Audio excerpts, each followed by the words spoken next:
Wife of Abhinandan part 68. Vamshi, ఏమిటి అలా చూస్తున్నావు అని అడిగింది సత్య. నిజంగా మీరు నన్ను ప్రేమించారా సత్య గారు?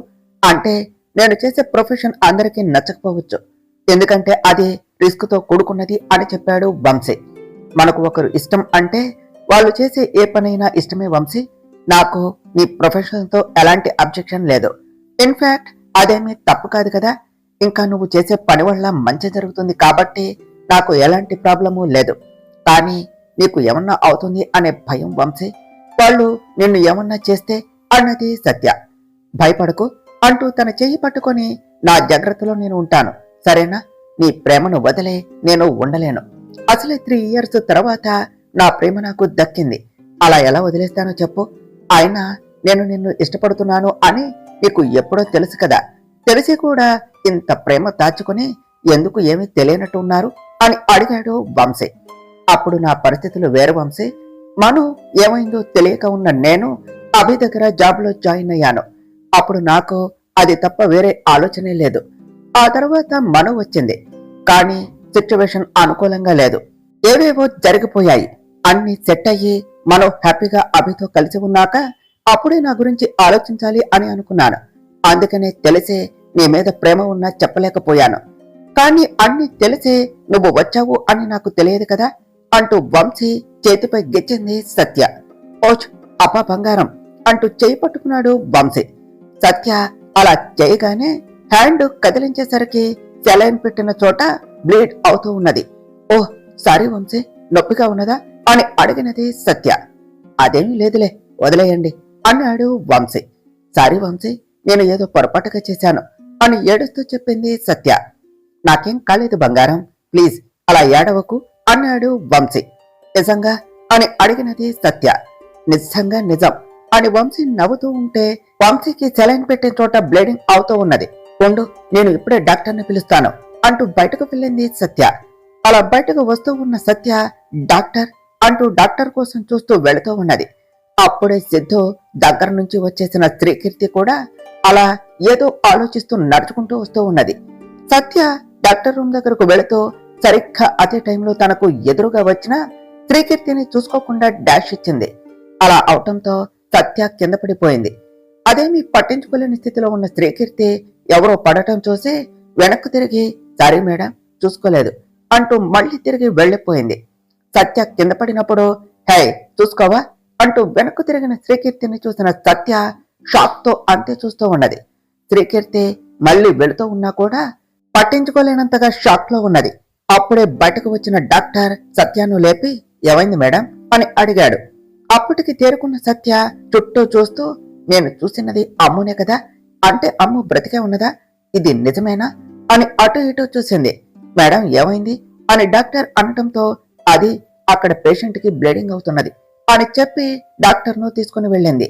డాక్టర్ చెక్ చేసి వెళ్లిపోయిన తర్వాత సత్య అంతే ఆలోచిస్తూ ఉండటం చూసి, ఏమైంది సత్య అలా ఉన్నావు అని అడిగాడు వంశీ. అదే అర్థం కావటం లేదు వంశీ, నేను చూసినది నిజమో అబద్ధమో తెలియక కన్ఫ్యూజ్ గా ఉన్నాను. మను పేరెంట్స్ యాక్సిడెంట్ లో చనిపోయారు అని అనుకున్నాను, కానీ అది చేసింది కూడా ఆ సంజనానే. అయితే ఆ యాక్సిడెంట్ లో మను ఫ్యామిలీ మొత్తం చనిపోయారు. కానీ నేను ఈ రోజు మను చెల్లెలు అమ్ముని చూశాను. అది నిజమో అబద్ధమో తెలియక కన్ఫ్యూజ్ గా ఉన్నాను. ఆ రోజు అమ్ము డెడ్ బాడీని కూడా చూశాను. మరి అమ్ము ఎలా అని నమ్మబుద్ధి కావటం లేదు అని చెప్పింది సత్య. వాళ్ళు చనిపోవటం నువ్వు చూసావా, ఐ మీన్ వాళ్ళ బాడీస్ చూసావా అని అడిగాడు వంశీ. చూసా వంశీ, కానీ ఆ యాక్సిడెంట్ లో పూర్తిగా కాలిపోయాయి. ఫేస్ అసలు గుర్తుపట్టలేకుండా అయిపోయారు. వాళ్ళ బిలాంగింగ్స్ బట్టి ఐడెంటిఫై చేశాము అని చెప్పింది సత్య. అయితే మేబీ ఆ యాక్సిడెంట్ లో మను చెల్లెలు చనిపోలేదేమో అన్నాడు వంశీ. కానీ ఎలా, అక్కడ 3 బాడీస్ ఉన్నాయి అని చెప్పింది సత్య. అది ఇంకెవరు ఎందుకు కాకూడదు, ఏమో ఆ అమ్మాయి చనిపోలేదేమో అన్నాడు వంశీ. అయితే అమ్మ బ్రతికే ఉన్నదా, ఈ న్యూస్ వెంటనే మనకు చెప్తాను అంటూ సత్య ఫోన్ తీసుకుంటూ ఉంటే, వెయిట్ సత్య, ఇప్పటికే తన ఫ్యామిలీ వాళ్ళు చనిపోయారు అని బాధలో ఉన్నది. మళ్ళీ ఆశ పెట్టే అది నిజం కాకపోతే తను మళ్ళీ బాధపడుతున్నది. అందుకని పూర్తిగా నిజం తెలుసుకుని అప్పుడు చెప్దాం అన్నాడు వంశీ. అయితే ఇప్పుడు ఏం చేద్దాం అని అడిగింది సత్య. ముందు నువ్వు చూసినది నిజమో కాదో తెలుసుకుందాం. ఫస్ట్ ఈ హాస్పిటల్ సీసీ ఫుటేజ్ చూస్తే మనకు ఏమన్నా తెలుస్తుంది, ఆ తర్వాత తనని ట్రేస్ చేయొచ్చు అని చెప్పాడు వంశీ. ఓకే వంశీ, కానీ మనం అడిగితే చూపిస్తారా అన్నది సత్య. హా విశాల్ ఈ హాస్పిటల్లోనే వర్క్ చేస్తాడు, తనని అడిగితే మనకు తప్పకుండా హెల్ప్ చేస్తాడు. ఓకే, నువ్వు కనీసం ఇప్పుడన్నా కొంచెం నా గురించి ఆలోచించవా అన్నాడు వంశీ. సత్య వంశీ మాటలకు చిన్నగా నవ్వుతూ వంశీతో కలిసి మాట్లాడుతూ ఉన్నది. అభి నర్సు చెప్పిన మెడిసిన్స్ తీసుకుని వచ్చి తనకు ఇవ్వటంతో తను వెంటనే ఆపరేషన్ థియేటర్లోనికి వెళ్లిపోయింది. మనం అక్కడే టెన్షన్ గా తిరుగుతూ ఉంటే అభి తన చుట్టూ చేతులు వేసి, బంగారం కాస్త కూలవు, సిద్ధుకి ఏమీ కాదు అంటూ తనని చైర్లో కూర్చోపెట్టి తన పక్కనే కూర్చొని తన చెయ్యి పట్టుకున్నాడు. అప్పుడే ప్రియా ఫాస్ట్ గా అక్కడకు వచ్చి, అన్నయ్య సిద్ధుకి ఎలా ఉంది అని అడిగింది. ఆపరేషన్ చేస్తున్నారు ప్రియా, సిద్ధుకి ఏమీ కాదు అని చెప్పి ప్రియాని మను పక్కన కూర్చోపెట్టి, మీరు ఇక్కడే ఉండండి, నేను ఇప్పుడే వస్తాను అంటూ అప్పుడే బయటకు వస్తున్న డాక్టర్ దగ్గరకు వెళ్ళాడు. డాక్టర్ దగ్గరకు వెళ్లే, విశాల్ లోపల పేషెంట్ కు ఎలా ఉన్నది, వాడు నా తమ్ముడు సిద్ధు, వాడికి ఏమీ ప్రమాదం లేదు కదా అని అడిగాడు అభి. విశాల్ అభిని చూసి, హా అభి, తనకి ఏమీ కాలేదు, తలకు ఇంజూర్ అయ్యింది, ఆ అమ్మాయి కరెక్ట్ టైంకి తీసుకుని వచ్చింది కాబట్టి మేము కాపాడగలిగాము, ఈవినింగ్ కి స్పృహలోనికి వచ్చేస్తాడు, కాసేపట్లో రూమ్ కి షిఫ్ట్ చేస్తాము, మీరు చూడవచ్చు అని చెప్పి లోనికి వెళ్ళాడు విశాల్. అభి మను వాళ్ళ దగ్గరకు వెళ్లి టెన్షన్ గా చూస్తూ ఉన్న వాళ్ళను చూస్తూ, మీరేమీ భయపడకండి, సిద్ధుకి ఏమీ కాలేదు, కాసేపట్లో రూమ్ కి షిఫ్ట్ చేస్తారు అని చెప్పాడు. దానితో వాళ్ళు కూడా ఊపిరి పీల్చుకున్నారు. కాసేపటికి సిద్ధుని రూమ్ కి షిఫ్ట్ చేయడంతో వెళ్లి సిద్ధుని చూసి మళ్ళీ బయటకు వచ్చి వెయిట్ చేస్తూ ఉన్నారు. ఈవినింగ్ కి సిద్ధు స్పృహలోనికి వచ్చాడు అని నర్సు చెప్పగానే వాళ్ళు వెళ్లి చూసి కాసేపు సిద్ధుతో మాట్లాడారు. సిద్ధు యాక్సిడెంట్ ఎలా అయ్యింది అని అడిగాడు అభి. సిద్ధు జరిగినది తలుచుకుంటూ కళ్ళ వెంట నీళ్లు వస్తూ ఉంటే చెప్పలేక అలా చూస్తూ ఉన్నాడు. ఎందుకురా అలా చేశావు, నీకు ఏమన్నా అయ్యుంటే ఏమవుతుంది అంటూ ప్రియ మాట్లాడబోతూ ఉంటే సిద్ధు తన వైపు చూడటంతో అప్పటికి తన మాటలు ఆపేసింది. ఏమండి, తనని రెస్ట్ తీసుకునివ్వండి, మనం తర్వాత మాట్లాడుదాం అంటూ అభిని బయటకు తీసుకుని వెళ్ళింది మనం. కానీ సిద్ధు కళ్ళలో నీళ్లు తన చూపును దాటిపోలేదు. ఎందుకే నన్ను ఇంత పిచ్చివాడిని చేస్తున్నావు, మనసులో ప్రేమ దాచుకుని పైకి మాత్రం లేనట్టు నటిస్తున్నావు, నీ ప్రాబ్లం ఏమిటో చెప్పవు, ఎందుకు నన్ను అవాయిడ్ చేస్తున్నావో చెప్పవు అంటూ స్త్రీని తలుచుకుంటూ కళ్ళు మూసుకున్నాడు సిద్ధు. బయటకు వచ్చిన అభి, ప్రియా మామ్ వాళ్లకు చెప్పకు, అనవసరంగా టెన్షన్ పడతారు, మేము ఇక్కడే ఉంటాము, నువ్వు ఇంటికి వెళ్ళు, గ్రానీకి నేను కాల్ చేసి చెప్తాను అని చెప్పి ప్రియాను ఇంటికి పంపించి మాణిక్యమ్మ గారికి కాల్ చేసి తను ఇంకా మను ఇద్దరు ఊరికి వెళ్తున్నాం, 2 రోజుల్లో వచ్చేస్తాం అని చెప్పి పెట్టేశాడు. విశాల్ వచ్చి వంశీని చెక్ చేస్తూ సత్య వాళ్లకు కూడా సిద్ధు సంగతి చెప్పటంతో సత్య కూడా వచ్చి సిద్ధుని చూసి వాళ్లతో కాసేపు మాట్లాడి వంశీ దగ్గరకు వెళ్ళింది. ఆ 2 రోజులు అభి ఇంకా మను ఇద్దరు కూడా అక్కడే ఉండి సిద్ధుని జాగ్రత్తగా చూసుకున్నారు. సత్య కూడా అక్కడే ఉండటంతో వంశీని జాగ్రత్తగా చూసుకున్నది. అలా 2 రోజుల్లో సిద్ధు కొంచెం నార్మల్ అయ్యాక సిద్ధుని డిశ్చార్జ్ చేశారు. వంశీకి కూడా నార్మల్ అవటంతో వంశీని కూడా డిశ్చార్జ్ చేశారు. వంశీ, నువ్వు మాతో పాటే రావచ్చు కదా అన్నాడు అభి. వంశీ వద్దు అని చెప్పి అక్కడి నుండి తన ఫ్లాట్ కు వెళ్లిపోయాడు. సత్య కూడా తనకు తోడుగా వంశీతో కలిసి వెళ్ళింది. మను అభి ఇద్దరు సిద్ధుని తీసుకుని ఇంటికి బయలుదేరారు. 2 రోజుల నుంచి అభి ఇది ఎక్కడికి వెళ్లారు అడిగితే ఊరు అని చెప్పారు అని మాత్రమే చెప్తున్నారు. అభికి కాల్ చేస్తున్నా కనెక్ట్ అవటం లేదు అంటూ బాల్కనీలో నిలబడి ఆలోచిస్తూ ఉన్నది. అభి కారు రావటం చూసి అమ్మయ్య వచ్చేస్తున్నారు అంటూ కిందకు వచ్చింది సంజన. అప్పటికే సిద్ధుని ఇద్దరు జాగ్రత్తగా పట్టుకుని రావటం చూసి, పైగా సిద్ధుకి కట్లు ఉండటం చూసి అందరూ కంగారు పడ్డారు. అభి అందరికీ సర్ది చెప్పి సిద్ధుని పైన రూమ్ లో పడుకోబెట్టి తనకి చిన్న యాక్సిడెంట్ అయింది అంతే, 1 వారం రెస్ట్ తీసుకుంటే నార్మల్ అవుతాడు, మీకు చెప్తే కంగారు పడతారు అని చెప్పలేదు, ఇప్పుడు తనకి బాగానే ఉన్నది, మీరు తనని డిస్టర్బ్ చేయకండి అని చెప్పాడు అభి. అభి అలా చెప్పటంతో అందరూ కాస్త నార్మల్ అయ్యారు. ఓహో, అంటే ఈ 2 రోజులు హాస్పిటల్లో పడి ఉన్నారా, నేను ఇంకా ఎక్కడ ఎంజాయ్ చేయడానికి వెళ్లారు అనుకున్నాను అని అనుకుంటూ ఉండగా తన మొబైల్ కు మెసేజ్ వచ్చింది. అది చూసి వేడో వచ్చేశాడా, అయినా ఇప్పుడు ఎందుకు కలవమంటున్నాడు, ఇప్పుడు వెళ్ళాలి అంటే అందరికీ ఏదో ఒకటి చెప్పాలి, నైట్ ఎవరికి కనిపించకుండా వెళితే సరిపోతుంది అనుకుని ఎక్కడ ఎప్పుడు మీట్ అవ్వాలో అంతా కూడా మెసేజ్ పెట్టింది. అటువైపు నుంచి ఓకే అని రిప్లై రావటంతో ఇంకా మన పని స్టార్ట్ చేయాలి అని అనుకుంటూ తన రూమ్ కు వెళ్లిపోయింది సంజన. మను, అభి ఇద్దరు వాళ్ళ రూమ్ కు వెళ్లి 2 రోజుల నుంచి టైర్డ్ అవటంతో ఫ్రెష్ అయ్యి రెస్ట్ తీసుకుంటూ ఉన్నారు. ఈవినింగ్ పడుకున్న మనోకి నైట్ మెలకువ రావటంతో ప్రక్కనే ఆదమరిచి నిద్రపోతూ ఉన్న అభిని చూసి, నిద్రలో కూడా ఎంత ముద్దుగా ఉంటారు అభి గారు, బాగా అలసిపోయినట్టు ఉన్నారు అని చిన్నగా నుదురుపై ముద్దు పెట్టి అక్కడి నుంచి లేచి బాల్కనీ వైపుగా వెళ్ళింది. అప్పుడే కింద నుంచి ఏదో సౌండ్ రావటంతో కిందకు చూసిన తనకు సంజన దొంగచాటుగా వెళుతూ కనిపించింది. ఇది ఈ టైంలో ఎక్కడికి వెళుతుంది, ఇలా వెళ్తుంది అంటే ఏదో చేస్తుంది అని వెంటనే ఆయనకు చెప్పాలి అనుకుంటూ లోనికి వెళ్ళింది. అభిని చూసి లేపటం ఇష్టం లేక అక్కడే ఆగి అది ఇంకేం చేయాలి అని అనుకుంటుందో, ముందు అది ఎక్కడికి వెళ్తుందో తెలుసుకోవాలి అని వెంటనే కిందకు వచ్చి సంజన వెళ్లిన వైపుగా వెళ్లి సంజనకు కనిపించకుండా సంజనాని ఫాలో చేస్తూ ఉన్నది మనం. అభి ఇంటి నుంచి వెనుక వైపుగా బయటకు వచ్చిన సంజన అక్కడి నుంచి ఎవ్వరికి కనిపించకుండా ఫేస్ కవర్ చేసుకుంటూ ముందుకు నడుస్తూ ఉన్నది. మనం బయటకు వచ్చేసరికి సంజన ఇల్లు దాటేయటంతో మనం కూడా బయటకు వచ్చి చుట్టూ చూస్తూ ముందుకు ఫాస్ట్ గా పరిగెడుతూ వెళుతూ ఉన్నది. కొంచెం దూరంలో నడుస్తూ వెళుతూ ఉన్న సంజనాన్ని చూసి, అమ్మయ్య, ఇది ఇంకా ఎక్కడే ఉన్నది, లేదంటే మిస్ అయ్యేదాన్ని. అయినా ఇది ఎక్కడికి వెళుతుంది, ఎవరిని కలవాలి అని వచ్చింది, దీని బాబు కూడా జైల్లోనే ఉన్నాడు కదా, మరి ఇంకా ఎవరు ఉన్నారు, ఇది ఏం చేసినా కూడా తెలియకుండా చేస్తూ ఉన్నది. ముందు దీనిని జాగ్రత్తగా అబ్జర్వ్ చేయాలి అని అనుకుంటూ తను కొంచెం దూరంగా తనకు అనుమానం రాకుండా ఫాలో చేస్తూ ఉన్నది. ఓసై దొంగ మొహందానా, ఎంత దూరం నడుస్తావే అని తిట్టుకుంటూ నడుస్తూ ఉన్న మనం ఆ సంజన ఒక చోట ఆగటంతో, అమ్మయ్య, ఇది ఇప్పటికీ ఆగింది, అయినా ఇక్కడ ఎవరిని కలవటానికి వచ్చింది అంటూ అక్కడ పక్కనే ఒక చెట్టు చాటుగా దాక్కుని సంజనను చూస్తూ ఉన్నది. రేయ్, ఎక్కడున్నావు, ఎంతసేపు వెయిట్ చేయాలి, త్వరగా రారా, అసలే చాలా చీకటిగా ఉన్నది, నీకు తెలుసు కదా నాకు చీకటి అంటే భయమని, త్వరగా వచ్చి చావు అంటూ ఫోన్ తీసుకుని కాల్ చేసింది. ఇది ఎవరికో కాల్ చేసి మాట్లాడుతూ ఉన్నది. ఆయన మనిషి ప్రాణం అంటే చాక్లెట్ రేపర్ చించినట్టు తీసేస్తుంది, దీనికి మళ్ళీ భయం అంట.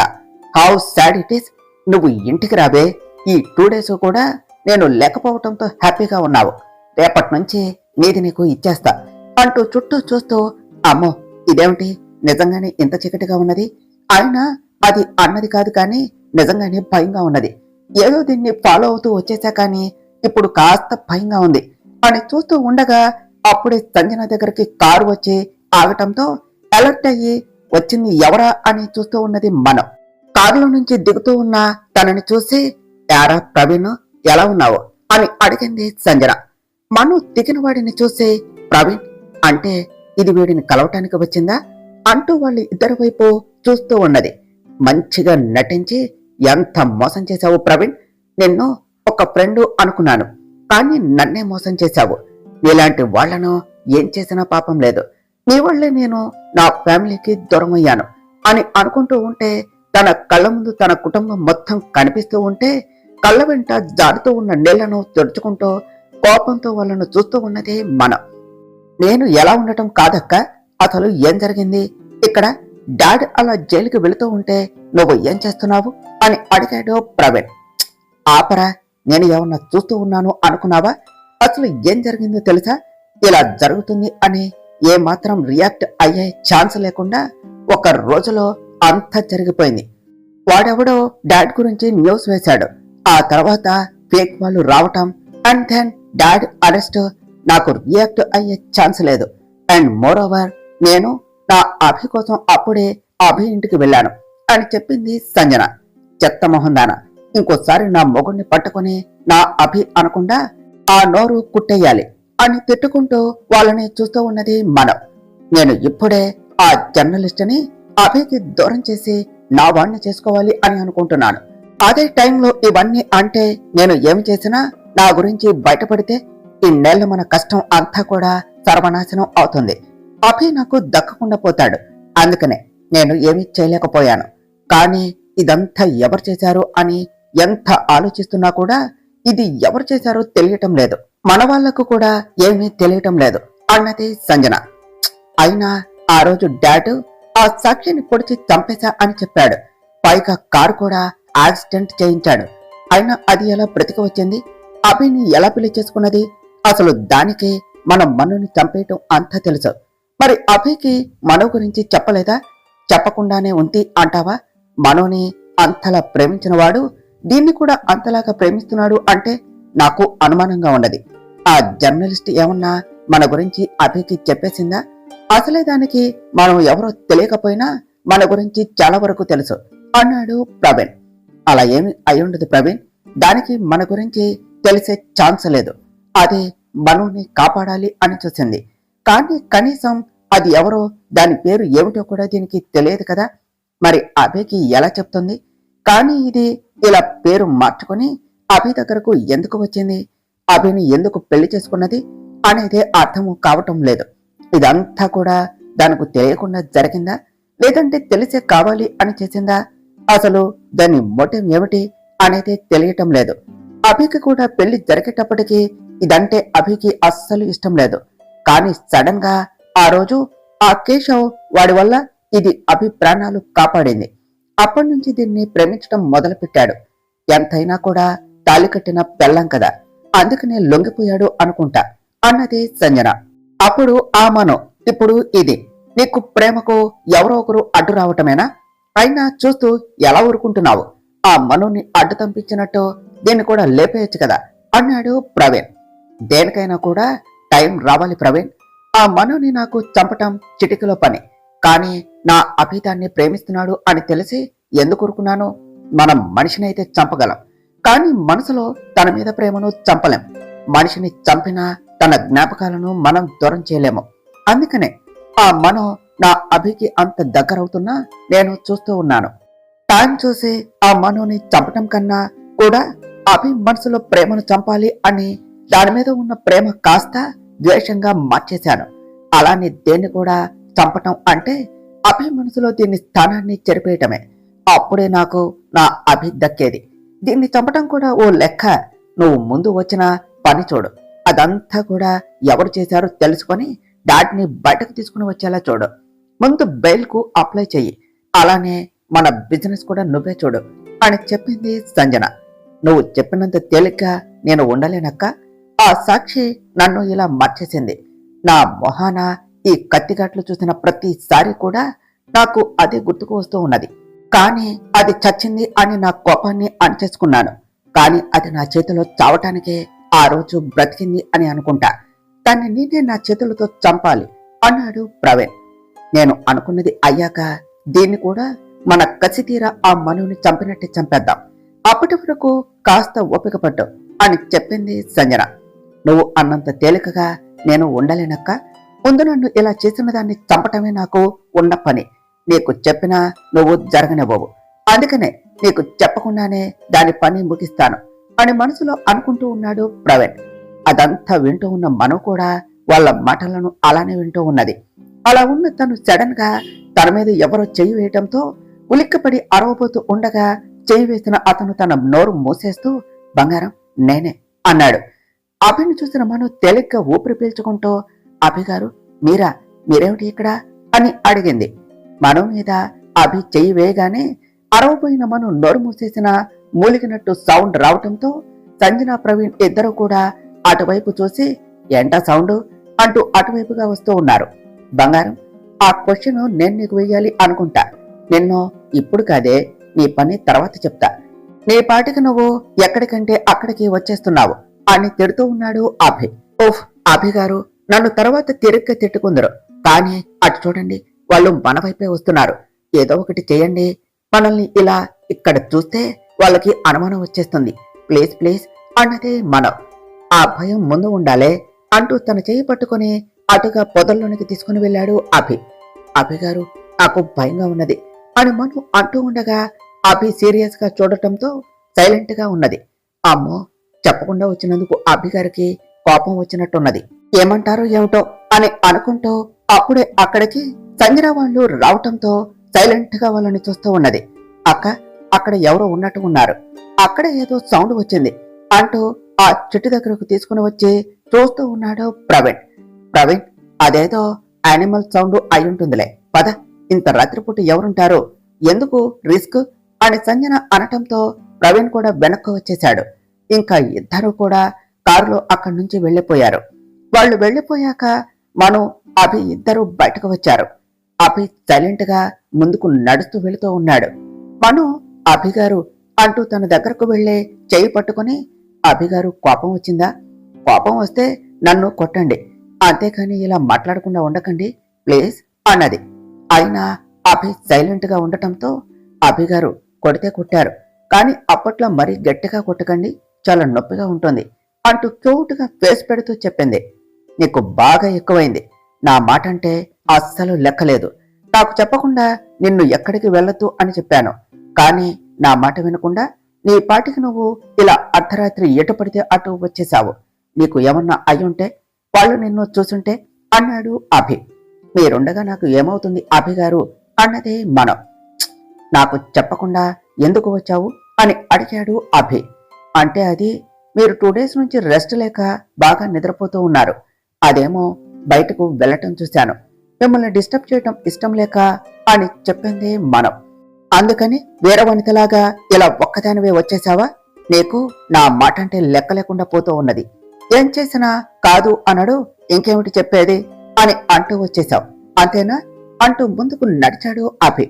అభి అన్న మాటలకు కళ్లల్లో నీళ్ళొస్తూ ఉంటే వెళ్తూ ఉన్న అభిని పరిగెత్తుకుంటూ వెళ్లే వెనక నుంచి హక్ చేసుకుని, అభిగారు ప్లీజ్ అలా అనకండి, నేను తట్టుకోలేను, ఏడుపు వచ్చేస్తుంది, నేను కావాలి అని ఏమీ చేయలేదండి, ముందు మీకే చెప్పాలి అని అనుకున్నాను, కానీ మిమ్మల్ని అలా చూసి లేపబుద్ధి కాలేదు, మళ్ళీ అదేం ప్లాన్ చేస్తుందో అని వచ్చేశాను, అంతేకాని మీరు అన్నట్టు కాదు, అలా ఎప్పటికీ అనుకోను, మీరు ఇలా ఉంటే నేను చూడలేను అభిగారు, ప్లీజ్ ఈ ఒక్కసారికి ఎక్స్క్యూజ్ చేయండి, ఇంకెప్పుడు మీ మాట దాటను, మీరు మాట్లాడకుండా ఇలా కోపంగా ఉంటే చచ్చిపోవాలి అనిపిస్తుంది అన్నది మనం. బంగారం అంటూ తన వైపు తిరిగి తన కళ్ళు తుడుస్తూ, మరి నువ్వు ఇలా చెప్పా పెట్టకుండా వస్తే నీకు ఏమన్నా అయితే నేను ఏమైపోవాలి? లక్కీగా అది చూడలేదు కాబట్టి సరిపోయింది, లేదంటే ఎందుకే ఇలాంటి అడ్వెంచర్స్ అన్ని చేస్తూ ఉంటావు? నేను నిద్రపోతే లేపితే లేవను అన్నానా? ఇంకెప్పుడు అలా ఒక్కదానివే ఏదో చేసేద్దాం అని వచ్చేయకు, సరేనా? ఇంకా ఏడుపు ఆపు, చూడలేకపోతున్నాను అంటూ కళ్ళు తుడుస్తూ చెప్పాడు అభి. మనం కళ్ళు తుడుచుకుంటూ, మీరే ఏడిపిస్తారు, మళ్ళీ మీరే బుజ్జగిస్తారు అని అంటూ, అయినా నేను ఇక్కడే ఉన్నట్టు మీకెవరు చెప్పారు, ఎలా తెలిసింది అభిగారు అని అడిగింది. నువ్వు ఫాలో చేస్తున్న ఆ సంజనానే కాల్ చేసి చెప్పింది, నీ పిల్లం నా వెనకే వస్తుంది, వచ్చి తీసుకొచ్చుకో అని. ఎలా తెలిస్తే ఏమిటి, ఎలానో తెలిసింది, పద వెళదాం అన్నాడు అభి. అభిగారు, ఆ ప్రవీణ్ గారు వచ్చాడండి అంటూ తను విన్నదంతా చెప్పింది మనం. వాడు వస్తాడు అని నేను ముందే ఎక్స్పెక్ట్ చేశాను, బాబుకి అలా అవ్వగానే వెంటనే వచ్చేశాడు, ఈ టైంలో వాడి సంగతి ఎందుకులే కానీ మన సంగతి చూడు బంగారం అన్నాడు అభి. మన సంగతి ఏం చూడాలి అని అడిగింది మనం. ఎలాగో వెదర్ చాలా బాగుంది కదా అంటూ బైక్ ఎక్కాడు అభి. అభిగారు, మీరు బైక్ అంటూ ఎక్సైట్ అయ్యింది మనం. ఆ బంగారం నీకోసమే అన్నాడు అభి. చాలా థ్యాంక్స్ అండి, మీతో పాటు బైక్ ఎక్కి చాలా రోజులైంది, మన కాలేజ్ డేస్ లో ఎక్కించుకున్నారు అంటూ అభి బైక్ ఎక్కింది మనం. నీకు బైక్ రైడింగ్ అంత ఇష్టం అంటే రోజు ఇలానే వెళదాం బంగారం అన్నాడు అభి. వద్దులేండి, ది గ్రేట్ బిజినెస్ ఐకాన్ ఇలా బైక్ పై రావటం చూస్తే ఇంకా అంతే సంగతులు అన్నది మనం. భార్య సంతోషం కోసం ఏమైనా చేయాలి బంగారం అన్నాడు అభి. అభిగారు, మనం మన ఇంటికి వెళ్ళటం లేదా అని అడిగింది మనం. లేదు అన్నాడు అభి. మరి ఎక్కడికి వెళ్తున్నాం అని అడిగింది మనం. వెళ్తే నీకే తెలుస్తుంది, అయినా బైక్ ఎక్కడం ఇష్టం అన్నావు కదా, హ్యాపీగా కూర్చో, అలా లాంగ్ డ్రైవ్ కు వెళదాం అంటూ బైక్ కు స్పీడ్ పెంచాడు అభి. మనం అభిని గట్టిగా పట్టుకుంటూ, అభిగారు కొంచెం స్లోగా వెళ్ళండి, భయంగా ఉన్నది అన్నది మనం. మనం అలా అంటూ ఉంటే అభి ఇంకా స్పీడ్ పెంచడంతో సైలెంట్ గా అభిని ఇంకా గట్టిగా పట్టుకుని కూర్చున్నది. అభి బైక్ ఆపి, బంగారం దిగు అన్నాడు. అప్పుడు కళ్ళు తెరిచి, అమ్మయ్యా అంటూ, అయినా ఇంత స్పీడ్ ఏమిటండి అంటూ బైక్ దిగి ఎక్కడికి తీసుకుని వచ్చారు అని అడిగింది మనం. పద అంటూ చేయి పట్టుకుని తనతో తీసుకుని వెళ్ళి, ఐస్ క్రీమ్ తింటావా అని అడిగాడు అభి. అభి గారు, తిని చాలా రోజులైంది, పైగా మీతో ఇలా అంటే వద్దు అంటానా అన్నది మనం. అభి వెళ్లి 2 కప్స్ తీసుకుని వచ్చి బైక్ పై కూర్చోపెట్టి మనోకి తినిపిస్తూ ఉన్నాడు. అభి గారు, మీరు తినండి అన్నది మనం. నాకు ఈ ఐస్ క్రీం వద్దు బంగారం అన్నాడు అభి. అయితే మీకు కావాల్సింది తెచ్చుకోండి అని చెప్పింది మనం. నాకు కావాల్సింది వాళ్ళ దగ్గర లేదు, నీ దగ్గర ఉంది అన్నాడు అభి. మీకు కావలసిన ఐస్ క్రీం నా దగ్గర ఉందా అంటూ ఐస్ క్రీం తింటూ, ఛీ అభి గారు, మిమ్మల్ని అని సిగ్గుపడుతూ ఉన్నది మనం. నీకు కావాలంటే ఇప్పించాను కదా బంగారం, మరి నాకు కావాల్సింది నాకు ఇవ్వవా అంటూ దగ్గరకు వస్తూ ఉన్నాడు అభి. అభి గారు, ఇది రోడ్డు అంటూ అభి చేతిలో ఉన్న కప్పులో ఐస్ క్రీం అభికి రాసేసి, ఇప్పటికీ ఇదే, దేనితో సంతోషపడండి అని నవ్వుతూ ఉన్నది మనం. బంగారం, ఇది చీటింగ్ అన్నాడు అభి. మీరు నా దగ్గర ఉన్న ఐస్ క్రీం కావాలి అన్నారు, ఇదేగా నా దగ్గర ఉన్నది, బాగా తినండి అంటూ నవ్వింది మనం. అభి మనం ముక్కు పట్టుకొని ముందుకు లాగుతూ, నీకు తెలివితేటలు బాగా ఎక్కువయ్యాయి, చెప్తా అన్నాడు. అభి అలా అంటూ ఉంటే మనం నవ్వుతూ ఉన్నది. అలా ఇద్దరు హ్యాపీగా నవ్వుకుంటూ ఐస్ క్రీం తినేసి వెళుతూ, బంగారం నువ్వు డ్రైవ్ చేయి బైక్ అన్నాడు అభి. అభి గారు ఏమంటున్నారు, నాకు స్కూటీనే సరిగా రాదు, అందుకనే మాక్సిమం సత్యతోనే వస్తాను, ఏదో అప్పుడప్పుడు అంటే డ్రైవ్ చేస్తాను, అలాంటిది బైక్ కంటే నా వల్ల కాదు, నన్ను వదిలేయండి, నాకు భయం అన్నది మనం. ఎందుకు భయం బంగారం, నేను ఉన్నా కదా, నీకు నేను దగ్గరుండి బైక్ నేర్పిస్తాను, ఇది కూడా స్కూటీ లాంటిదే బంగారం, కాకపోతే దీనికి గేర్స్ ఉంటాయి, దానికి ఉండవు, అంతే తేడా అంటూ మనోని ముందు కూర్చోపెట్టి వెనుక తను కూర్చుంటూ స్టార్ట్ చేయి అన్నాడు. మనో భయపడుతూ ఉంటే తనే తన చేతులు పట్టుకుని స్టార్ట్ చేసి అన్ని ఎక్స్ప్లెయిన్ చేస్తూ బైక్ నడపడం నేర్పిస్తూ ఉన్నాడు. మనం అభి చెప్పేది శ్రద్ధగా వింటూ కాసేపటికి మెల్లగా ఓన్ డ్రైవ్ చేస్తూ, అభి గారు నాకు బైక్ వచ్చేసింది అంటూ అరిచింది. నాకు తెలుసు బంగారం, నువ్వు ఏదైనా కూడా ఈజీగా నేర్చుకుంటావు అని అంటూ వెనక నుంచి తనని గట్టిగా పట్టుకున్నాడు అభి. అభి గారు, బైక్ డ్రైవ్ చేయడం భలే సరదాగా ఉన్నది, చూడండి చాలా బాగుంది అని చెప్పింది మనం. అభి మనుని ఇంకా దగ్గరగా జరిగి, నిజంగానే చాలా బాగుంది, ఇలానే డ్రైవ్ చేయి అంటూ నవ్వాడు. నువ్వు డ్రైవ్ చేస్తే ఇంత బాగుంటుంది అని తెలియదు బంగారం, ఇకపై రోజు నువ్వు ఇలానే డ్రైవ్ చేయి, నేను ఎంచక్క నీ వెనక కూర్చుంటాను అంటూ మెడవంపుల్లో తలపెడుతూ బుగ్గర్ను కొరికాడు అభి. ఓచ్ అభి గారు, ఏం చేస్తున్నారు, మీరు నన్ను వదలండి అన్నది మనం. అదేంటి బంగారం, నువ్వు నన్ను పట్టుకుంటే నేను ఏమన్నా అన్నానా చెప్పు, ఇంకా నన్ను ఇంతకంటే గట్టిగా పట్టుకున్నావు కదా బంగారం, అప్పుడు నేనేమన్నా అన్నానా అంటూ ఇంకా గట్టిగా పట్టుకున్నాడు అభి. అది నేను భయంతో పట్టుకున్నాను, కానీ మీరు కావాలి అని పట్టుకున్నారు, వదలండి స్వామి, ఇంకాసేపు ఇలానే పట్టుకుంటే నా ఎముకలు విరిగిపోయేలా ఉన్నాయి అన్నది మనం. అందుకే కాస్త బాగా తినవే అనేది, చూడు ఎలా ఉన్నావు, అయినా నీ బాడీలో ఎముకలు ఉంటాయా బంగారం, మెత్తగా దూది పింజలాగా ఉంటావు, అసలు నిన్ను పట్టుకుంటే పట్టుకున్నట్టే ఉండదు, అలా ఉంటావు, నాకైతే నిన్ను అలానే పట్టుకుని ఉండాలి అని ఉన్నది, ఇంకా చెప్పాలి అంటే అని అభి అంటూ ఉంటే, ఆగండి శ్రీవారు, నేను మనిషినే, మీరు ఇలా నాకు దగ్గరగా ఉంటే నా వల్ల కావటం లేదు, ఊపిరి ఆడటం లేదు, ప్లీజ్ అన్నది మనం. ఊపిరి ఆడకపోతే నా ఊపిరి నీకు అందిస్తాలే బంగారం అంటూ మెడవంపుల్లో చిన్నగా బైక్ చేశాడు అభి. అబ్బా మీకు కొరికే పిచ్చేమిటండి అంటూ బైక్ ని సైడ్ కి ఆపేస్తూ, చూడండి ఎలా కొరికారు అంటూ సైడ్ మిర్రర్ లో చూస్తూ ఉన్నదే మనం. బంగారం, అయినా నేను చిన్నగానే బైక్ చేశానే, నీ మీద చెప్పలేనంత ప్రేమ ఉంది, మరి అది నీ మీద ప్రేమ మాటల్లో ఎలా చూపించాలో తెలియక అలా అన్నమాట, నాకు నీ మీద చూపించలేనంత ప్రేమ ఉన్నది, అది నీకు చూపించాలి కదా, అందుకనే ఈ గుర్తు చూసినప్పుడల్లా నీకు నేను గుర్తుకు వస్తాను బంగారం. ఎలా ఉంది నా ఐడియా, బాగుంది కదా, నేను నీకు ఇంత మంచి లవ్ బైట్ గిఫ్ట్ గా ఇస్తే మళ్ళీ నన్నే అంటావేమిటి బంగారం అన్నాడు అభి. అలాగా అంటూ వెనక్కు తిరిగి అభి చెంపను గట్టిగా కొరికేసి వెంటనే బైక్ దిగేసి అభికి దొరకకుండా పరిగెత్తింది మనం. మనం అలా చెంపపై కొరకగానే అభి తన చెంపను పట్టుకుంటూ, అబ్బా బంగారం, ఏమిటి అంత గట్టిగా కొరికావు రాక్షసి అన్నాడు. పను ఆగి వెనక్కు తిరిగి నవ్వుతూ, మరి నాకు మీ మీద చెప్పలేనంత ప్రేమ ఉన్నది, మీరే అన్నారు కదా ప్రేమను చెప్పలేకపోతే చూపించాలి అని, అందుకనే నా ప్రేమంతా చూపించాను అని పెద్దగా చెప్పింది. అమ్మని, నా మాట నాకే తిప్పికుట్టావా బంగారం, అక్కడే ఆగవే, నీ పని చెప్తా అంటూ అభి మను దగ్గరకు వస్తూ ఉంటే, మీరు ఆగమంటే ఆగుతానా, మరి మీరు ఇలా చేస్తారు అని తెలిసే ఇలా వచ్చేశాను. నీకు దొరికితే ఏం చేస్తారో నాకు తెలుసు అంటూ అభికి దొరకకుండా పరిగెడుతూ ఉన్నది మనో. ఈ రోజు నా చేతిలో అయిపోయావే అంటూ మనోని పట్టుకోవటానికి తన వెనుకే పరిగెత్తాడు అభి. మనో అభికి దొరకకుండా పరిగెత్తాలి అని ట్రై చేస్తూ ఉంటే అభి ఫాస్ట్ గా రన్ చేసి మనో దగ్గరగా వచ్చి వెనుక నుంచి మనో చెయ్యి పట్టుకున్నాడు. అభి తన చెయ్యి పట్టుకోగానే అయ్యో దొరికిపోయానే అంటూ ఇంకో చేతితో తల పట్టుకుంటూ అభి వైపు తిరిగి వచ్చిరాని నవ్వు నవ్వుతూ, అది అభి గారు, నేను జస్ట్ జోక్ చేశాను, ప్లీజ్ నన్నేం చేయకండి, వదిలేయండి అన్నది. అంత ముద్దుగా అడిగితే వదిలేస్తా అనుకున్నావా? నా నుంచి తప్పించుకుందాం అనేనా? అయినా ఎలా ఎలా కొరికేశావే రాక్షసి. అవి పళ్ళ లేదంటే రాళ్ల అంత గట్టిగా ఘాట్లు పడేలా కొరికావు. రేపు నేను ఆఫీస్కు ఎలా వెళ్ళాలి? అసలు ఇంట్లో నా ఫేస్ ఎలా చూపించాలి? ఇవేంటి అని అడిగితే నేనేం చెప్పాలి అన్నాడు అభి. మరి మీరు చెప్పినప్పుడు లేదా? ఏమిటి చూడండి ఎలా చేశారో మీరు అన్నది మనం. అదంటే నేను చిన్నగా చేశానే, నీలా కాదు, చూడు ఎలా ఎర్రగా అయిందో. దీనికి నీకు ఖచ్చితంగా పనిష్మెంట్ ఇవ్వవలసిందే బంగారం అంటూ అటు ఇటు తిప్పుతూ ఉన్న తన తలను 2 చేతులతో గట్టిగా పట్టుకుని అదురుతూ ఉన్న తన పెదాలను అభి పెదాలతో బంధించేశాడు.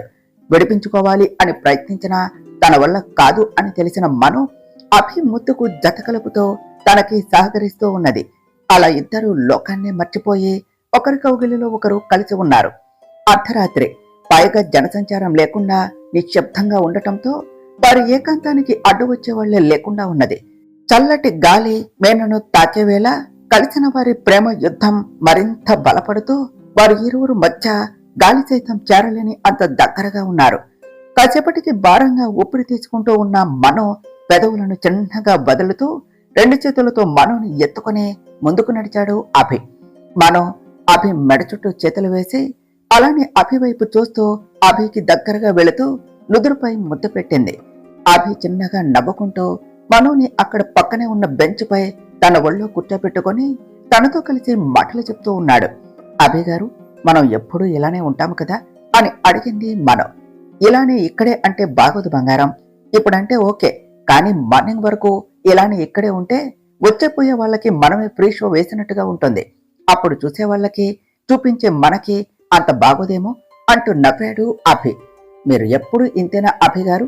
నాకు భయంగా ఉందండి. ఆ సంజన ప్రవీణ్ ను కూడా పిలిచింది. వాళ్ళిద్దరూ కలిసి మళ్ళీ ఏదో చెయ్యాలి అని చూస్తారు. నేను మళ్ళీ మీకు మీ ప్రేమకు దూరం కావాలి అని లేదు అభి గారు, ఎప్పుడు ఇలా మీతో ఉండాలి అని ఉన్నది అన్నది మనం. బంగారం, ఎందుకంత భయపడుతున్నావు? ఈసారి అది అనుకున్నది ఏమాత్రం జరగదు. అసలు వాళ్ళంటూ ఉంటే కదా నిన్ను నాకు దూరం చేసేదే. వాళ్లే లేకుండా చేస్తాను. వాళ్ళు చేసే పనులకు వాళ్లకు బ్రతికే అర్హత కూడా లేదు. నువ్వు నీ మనసులో ఎలాంటి భయాలు పెట్టుకోకు. నువ్వు నేను మన పిల్లలం అంతే. మనమిప్పుడు ఇలా సంతోషంగా ఉంటాం, సరేనా అన్నాడు అభి. మనకు ఇంకా పిల్లలు లేరు కదా అన్నది మనం. ఫ్యూచర్లో పిల్లలు వద్దా బంగారం అన్నాడు అభి. కావాలి కావాలి, అమ్మగా మారే అదృష్టాన్ని ఎవరైనా వద్దు అంటారా అభి గారు అన్నది మనం. మరైతే పిల్లలు కావాలంటే ఏం చేయాలో కూడా తెలుసు కదా బంగారం. మొగుడు మాట వింటే నీలాంటి చిన్న బంగారం వస్తుంది అన్నాడు అభి. నాకు మీ అంత అందంగా ఉండే బుల్లి కన్నయ్య కావాలి అని చెప్పింది మనం. అయితే ఓ పని చేసేద్దాం, ఇద్దరిని ఒకేసారి కనేద్దాం. అప్పుడు నాకు పాప నీకు బాబు, ఇద్దరు ఒకేసారి వచ్చేస్తారు. ఏమంటావు బంగారం అన్నాడు అభి. చెట్టు మీద కాయలా అనుకోగానే కోయటానికి, అయినా ట్విన్స్ అంటే నా వల్ల కాదు అన్నది మనం. నీ వల్ల ఎందుకు కాదు బంగారం, నాకు వదిలే, నేను చూసుకుంటా, నువ్వు మాత్రం నన్ను చూసుకో చాలు అన్నాడు అభి. అభి అలా అంటూ ఉంటే అభి మాటలకు సిగ్గుపడుతూ ఉన్నది మనం. అభి మనోని ఆట పట్టిస్తూ ఉన్నాడు. ఇద్దరు సంతోషంగా ముచ్చట్లు చెప్పుకుంటూ ఉన్నారు. అప్పుడే అక్కడికి పెట్రోలింగ్ కోసం వచ్చిన పోలీస్ వ్యాన్ ఆగటంతో అభి గారు, పోలీసులు వచ్చినట్టున్నారు అన్నది మనం. వస్తే ఏమిటి బంగారం, నేను చూసుకుంటా, నువ్వు టెన్స్ అవ్వకు అంటూ మనోని పక్కన కూర్చోబెట్టాడు అభి. అభి ఆ కారు వైపు చూస్తూ ఉంటే అందులో నుంచి పృథ్వీ బయటకు దిగి వాళ్ళ వైపుగా వస్తూ, హాయ్ అభి, ఏమిటి, ఏమన్నా డిస్టర్బెన్స్ చేశానా అంటూ నవ్వాడు. చేసిన తప్పు చెప్పకుండానే తెలుసుకోవటం నీ తర్వాతే పృథ్వీ, ఏమిటి ఇలా వచ్చావు అని అడిగాడు అభి. మాదే ఉంది అభి, ఇదిగో ఇలా పెట్రోలింగ్ కి వచ్చాము, కానీ నీ పనే బాగుంది అంటూ మను వైపు చూసి హాయ్ మను అని విష్ చేశాడు పృథ్వీ. మను చిన్నగా నవ్వే పలకరించింది. అయితే నువ్వు కూడా మాలాగా పెళ్లి చేసుకోరా, అప్పుడు నువ్వు ఇలానే ఉండవచ్చు అన్నాడు అభి. పృథ్వీ కాసేపు మాట్లాడి అభికి దగ్గరగా వచ్చి చెవిలో, తెల్లారక ముందే ఇంటికి చేర్రా, నువ్వేమో వైపుతో హాయిగా రొమాన్స్ చేస్తున్నావు, మమ్మల్నేమో ఆ ప్రవీణ్ గాడిని ఫాలో అవ్వమని పంపావు, ముందు ఆ బుగ్గ కవర్ చేసుకోరా, మా చెల్లి బాగా కొరికినట్టుంది అని నవ్వుతో మార్నింగ్ అన్ని చెప్తాను, బాయ్ అని చెప్పేసి వెళ్ళిపోయాడు. అభిగారు, తను మీ చెవిలో ఏం చెప్పాడు అని అడిగింది మను. అభి మను వైపు తిరుకోపంగా చూసే, అదంతా ఇప్పుడు ఎందుకే, పద హాయిగా ఇంకాసేపు తిరుగుదాం అంటూ మనుని బైక్ పై ఎక్కించుకొని తెల్లారే వరకు కూడా బైక్ పై తిరుగుతూ ఇంటికి చేరుకున్నారు. ఇంట్లోనికి వెళ్లేసరికి బయట నుంచి వస్తూ ఉన్న వీళ్ళను అందరూ కూడా వింతగా చూస్తూ ఉన్నారు.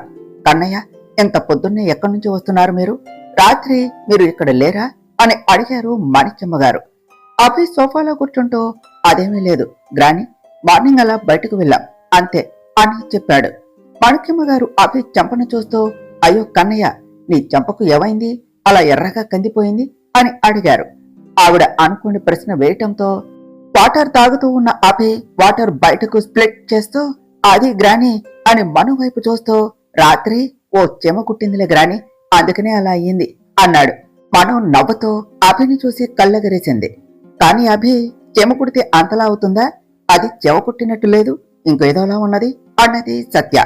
ఓహ్, అంటే అది పెద్ద గండు చెమలే, అందుకనే అలా అయ్యింది అని వెంటనే పైకి లేచి తన రూమ్కు వెళ్లిపోయాడు అభి.